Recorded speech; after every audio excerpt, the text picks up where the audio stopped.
Oui, Doué Milad, je suis professeur à Paris 4 et je suis titulaire de la chaire d'humanisme numérique à Sorbonne Université. D'accord. Alors, est-ce que vous pouvez nous en dire plus sur cette notion d'humanisme numérique?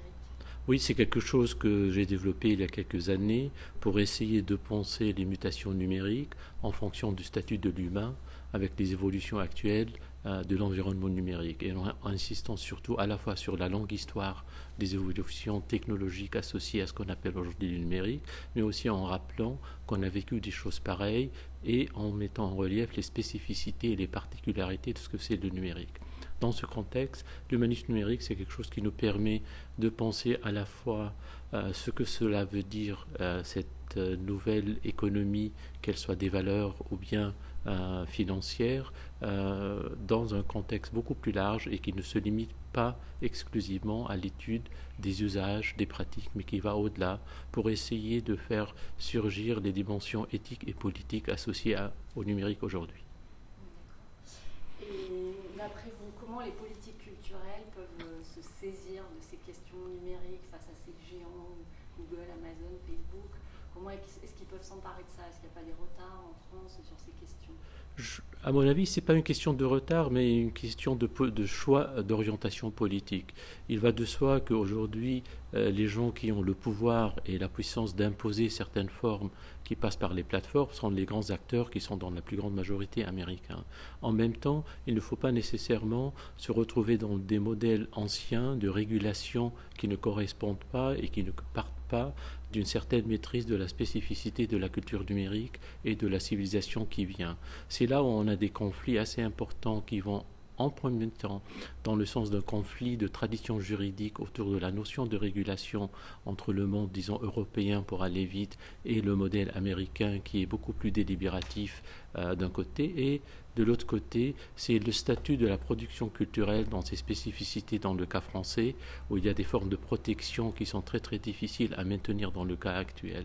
Au-delà de là, je dirais, il nous faut du côté du politique une certaine maîtrise de ce que c'est que le numérique, et parfois on a l'impression qu'ils ne sont pas nécessairement des analphabètes, mais qu'ils ont beaucoup plutôt des idées reçues, et il faut qu'ils apprennent à saisir eux-mêmes, à comprendre à la fois comment ça se fabrique, comment ça se fait, quels sont les effets du numérique à la fois sur l'économie, mais également sur le monde social, parce qu'on pense aujourd'hui de plus en plus sur les effets sur le monde du travail, par exemple. Ça va au-delà de la gestion de la propriété intellectuelle, du copyright, du droit d'auteur, ça va toucher également l'axe majeur et principal de ce que c'est que le travail et la productivité.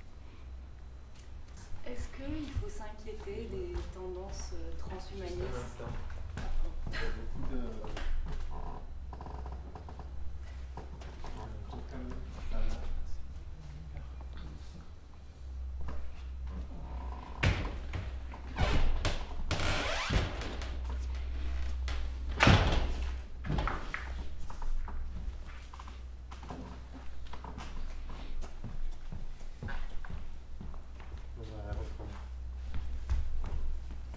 On va continuer. Oui.